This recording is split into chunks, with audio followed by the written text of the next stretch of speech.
the 38th African Union Summit has just concluded in Addis Ababa, Ethiopia, and it's time to dissect the key takeaways and resolutions from this gathering. The summit, which brought together African leaders, focused on pressing issues affecting the continent, including the conflicts, economic development, and human rights. Now, one of the major highlights of the summit was the election of a new African Union Commission chairperson, the Djibouti's Mahmoud Ali Yusuf emerging as the winner. Now, the summit also saw discussions on the ongoing conflicts in the Democratic Republic of Congo, DRC, and Sudan, with African leaders calling for an immediate ceasefire and the protection of civilians. The theme of the year 2025 is justice for Africans and people of African descent through reparations. Also took center stage, which the leaders emphasized the need for concrete actions to address the historical injustice that has happened to Africans. But what was Nigeria's role and also impact at the summit? These are some things that we are going to be dissecting, the outcome of this, and what is the what should Nigeria and Africa expect out of this summit of about 38 years. So we have Ambassador Warkani, that's Haruna Warkani. He is a retired diplomat with the ECOWAS Commission and a deputy country chair of the United Nations Economic and Social Council. He is, of course, also a strategy and security administration expert, cybersecurity practitioner, and diplomatic and international affairs analyst. Good morning, Ambassador. Good morning. It's good to have you. I mean, it's always really great to have your vast knowledge and how you analyze this discussion, because you've been part of this world of diplomatic ties. But let's talk about what reparation, what the theme of this year even means to Africans. Well, reparations, which happens to be the demand for a compensation from the historic slave trade, has always been in the minds of Africans, particularly Pan-Africanist leaders that have come and gone. It's a challenge that is beyond what we can imagine, and some African leaders, I would say, have actually laid their lives to ensure that we get justice for what has been like the greatest abuse of humanity in history so far. You know, Africa became a center of plunder. The Europeans came and took Africans away through slave trade. The Arabs came and took away Africans through slave trade. Sometimes people hardly talk about the Arab slave trade because not much is documented. And so it becomes like just there. But if you recall, one prominent African that one can recall is late Moshood Abiola. Moshood Abiola made it a point of one of his agenda, assuming he became president, to seek for reparation for what has become the global trade in human beings. Who are we seeking this reparation from? And, walk us through the outcome of the summit on this particular theme. Now, luckily enough, the African Union finally, reluctantly though, but finally has adopted reparations as a theme for this year, which tells you the significance of this matter on the agenda of the continent. Almost every country has suffered from the slave trade, and we deserve a reparation or compensation. Now, compensation means people who are still alive, our forefathers who had gone, taken away forcefully from their livelihoods and dislocated, taken like articles of trade into the Americas and then submitted to slave labor, no payment, nothing, have suffered, died, and what have you, is what Africans are calling for. Now, this has happened. It has built America and Europe. The slave trade built those places. So sometimes when we go there and see very fantastic buildings and the rest of them, it is actually the sweat of Africans that built those things. There's no edifice in Europe that you can totally disassociate from the slave trade in a way, because all the economies of Europe depended on commodities here that were extracted without paying for it, plus the labor that transformed this into some other products. So what we are saying, Africa needs to say, one, an apology from these people, which is well overdue, very long overdue. Two, financial reparations. Three, there may be some other forms of reparation that could come in forms of some trade arrangements and the rest of them. Now, contrary to feelings that there may not be adequate records to demand for this or justify the demands for this, no. Records are available in European archives that tells you even the cost of a particular slave with their names and everything. You still have receipts of people being sold, how much they were sold to whom, the slave houses, famous slave traders, the families that made so much fortune are still known. King James in England was like one of the most prominent slave houses in Europe. So the entire kingdom of England was based on proceeds from slavery. And therefore, the movement for slavery is well documented. Fighting for reparation, therefore, should not be very difficult. But we need to sit up and engage experts, archivists, documentalists, and the rest of them to actually piece some of these things together, because now it might be empty rhetorics if we don't do the background work that should support whatever, because you have asked the appropriate question. How much reparation? How is it? Yes, we need to prepare. It's not enough to sound rhetorical on stage to say Africa wants reparation. You want reparation how? There is going to be a question of how and to whom. There is going to be a question to whom. There are changes, demographic and otherwise, political, and the rest of them. So definitely work needs to be done. By now, the African Union ought to have not just a program per se, but specific offices created to pursue this. You have enough professors and good intellectuals that could piece together this jigsaw of the greatest injustice to humanity. We can put them together. If we remember too that the Israelis, for instance, they have documented the Auschwitz experiences of the world wars, how they were treated, how people were massacred and genocide and all those things are fully documented. We can do that. African Union needs to establish. Yeah, because it just shows that on our side, we've been sleeping on this matter for the longest time. Very. I mean, by now, I would have thought that someone had already made the compilation. We had our own documentation that would be presented in the African Union Summit.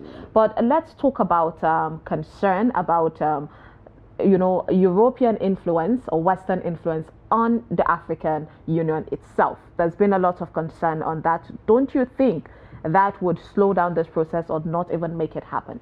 Well,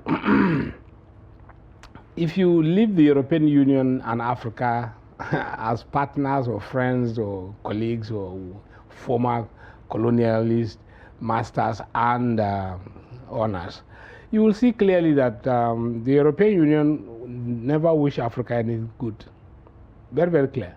We must not deceive ourselves as Africans. If there was anybody that we would today say stood up for Africa, it is only the Chinese.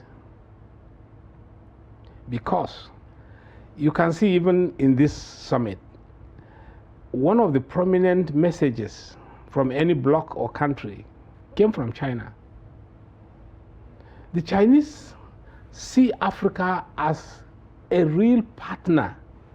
They don't see us as a colonial subject. They see us as partners, and they are genuinely and sincerely pursuing partnership. So Europe, for the foreseeable future, has no intention whatsoever to assist Africa do anything. Okay, we are actually asking the reparations to be paid by Europeans. And if you expect them to help us do anything towards realizing that, I think we must be thinking in a foolish manner. So it is for us as Africans to actually sit back, utilize our resources, intellectual resources on the continent, to be able to challenge these people. We must present a bill of demands to say this is what happened, and for these payments of XYZ should be commensurate with proofs. It requires a lot of hard work, but waiting for Europe to do it, that will never happen. Good. And we are in competition with the European Union, let us not forget, because all they want is how much can they extract from us as African countries, promote their industries, and therefore develop their societies. Well, we are left with the shutters. We are. And all right. Let's walk through Nigeria's contribution and impact when it comes to the delegation that Nigeria sent there. What would you say they have contributed? Would you say they have contributed in terms of decision making, in this summit? And what was Nigeria's own quota, to the contribution of Africa's growth? Well, there was a physical presence of Nigerian delegation led by Mr. President himself, Foreign Minister, Finance Minister, and others, which presupposes that in these key areas of our governance, there was something Nigeria wanted or contributed to the African Union agenda and projects or programs that are coming. However, Nigeria has been on the decline in our foreign policy projections for a very long time, very, very long time indeed. And this has affected what we can say is Nigeria's position. The question has always been asked, has Nigeria's voice been heard? And the answer is simple, no. We have rather been too silent on the international stage, such that that giantness in Nigeria has literally disappeared. And this is something that is actually from inside. It's not enough to go to the international scene and shout or do this or do that, take a position. There must be a local content that we might have developed here that will help us project that position onto the scene. Nigeria, having been one of the very, very few countries that pay for the existence of the African Union, naturally we are supposed to have a good voice. We are supposed to have a very good voice, because without Nigeria, there are some decisions that are and cannot be taken. And we know the impact so far, because in terms of ECOWAS, Nigeria, sometimes you see countries literally coming, not only ECOWAS, but in Africa. We saw how Morocco literally came to Nigeria, push hands and say, okay, we want your influence into for us to get AFCON recognition, to get. So we know Nigeria is one country that when other African countries want to be appreciated, want to be seen, want to get something, they know they have to get Nigeria's influence. But with all of that, would you say our presence was well represented in the African Union Summit? Well, we will say it is at high level, because what else would you say? The president was there, the foreign minister was there, finance minister, etc. Fine. But the content of what we were taking there, or we took there, and what impact this will have for us as a people and as a country, I think is what needs to be analyzed further. Now, these things are such that like I said, Nigeria has been losing its voice on the international scene because we have not been able to do what we needed to do. Policy formulation in Nigeria went almost quiet for a long time. An institute like the Nigerian International Institute of International Affairs had literally been out of the scene. These were bodies that were formulating policies that shaped our foreign policy position. And they gave us content. So when you go out there and say something, it is based on something that has been analyzed strategically, fixed into our psyche to say we want to achieve so by so period. This has been missing for quite some time, and because of this, you will see that the quality of our presentation has always been lacking.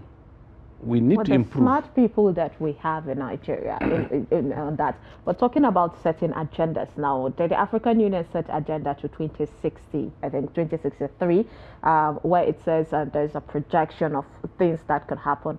I don't know if you've gone through the blueprint, and what would be your take on the expectations on that?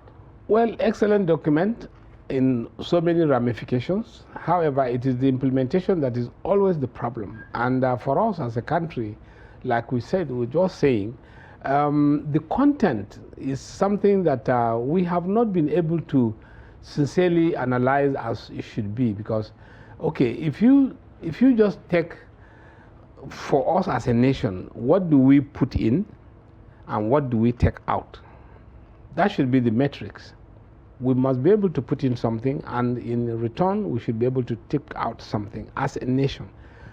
In the past, Nigeria used to be so eloquent in some of these things, such that we shaped the thinking of the world, not just Africa, the world. Without Nigeria, the dismantling of apartheid in South Africa would have literally been impossible. Nigeria made it possible because that time, from our institutions within, we were able to develop strategies that confronted the world to say this must happen, and Nigeria is speaking. When Nigeria speaks, you see that the whole world is quiet, because somewhere, somehow, each country had something they are looking forward to in Nigeria. And that is our foreign policy plank, which we need to strengthen. Today, we are missing that out. And, if you analyze this summit, you will see one of the key things there had been like the implementation of the African Free Trade, Continental Free Trade Area agreements. Now, what are we benefiting from such a move? These are key things that seeks to promote trade within the African countries. Is Nigeria ready? What are the products we are trading? Or are we going to sign a policy paper, come back home, and allow countries to trade among themselves while we are not doing something? Behind. Because, let's face it, our manufacturing base is so weak. It's very, very weak. And so trade means there must be something we are able to sell. Beside our agricultural products, the manufactured products are literally absent. Nigeria used to be a manufacturing powerhouse. In the 70s, 80s, SAP came and we adopted, and we lost our bearing. Everything went comatose. Today, we are struggling to see if we can manufacture those things that was taken for granted here in Nigeria.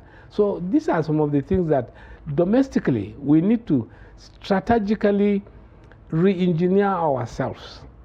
Then it is this power that we have domestically that we project as our foreign policy position. Okay. Let's talk about other things. I'm going to just put it at once. Now, the reparation was not the only thing that was put on the table. I mean, there was talk about health and well-being. There was talk about youth and innovation, and also peace and security. And let's not forget the most important challenges, which is the climate resilience. A lot of this were all put in place in terms of the discussion. But I want to link it to the recent U.S. Congressman's statement or allegations on the USAID sponsoring Boko Haram on that. And now Africa are coming together to say, okay, we want to at least fight this insecurity, this climate change, without, the strong reliance on the European part. Would you say this can be accomplished? Well, certainly no. Accomplishing this might be one of the greatest tasks we will have, because it requires substitution. If you have a super organization called USAID that was like superintending globally on so many things, which included overtly and covertly financing terrorism around the world, not just Boko Haram. Boko Haram was just one of the, USAID has been financing terrorism in as far-flung places as Philippines and the rest of them, Indonesia and what have you, they had challenges. They had all those things going, and we have always been blind of some of these things. Now, it took an American congressman to be open enough to say, yes, you said this is what you have been doing. It took a president like Donald Trump to say he can no longer finance an evil organization. You see, those kind of candor, leadership with candor, you come around, you say, this is an American organization, it was established by law, and it has been in operation for so many years. Plenty of taxpayers' money has passed through the hands of this organization. However, we have seen that this organization does not really mean well for all. And I, as president today, decide that this organization shall be no more. And indeed, went further to say, bring the files of this organization, we need an audit. Now, people are beginning to speak up.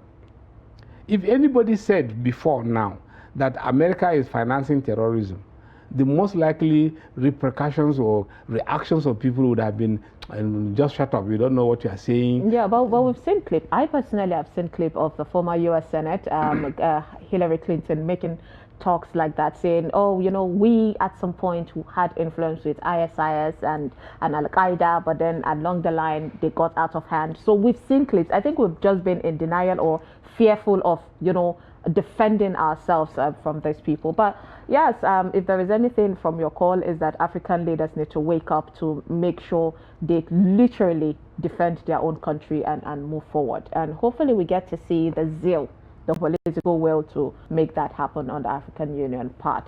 But thank you so much, Ambassador Haruna Warkani, for joining us to dissect this topic. Hopefully we get to call you and talk about the progress of this 38th African Union Summit. Thank you so much, viewers, and thank you for having me, Madam Anko. Always. Always a pleasure being with you. Same here. Thank you.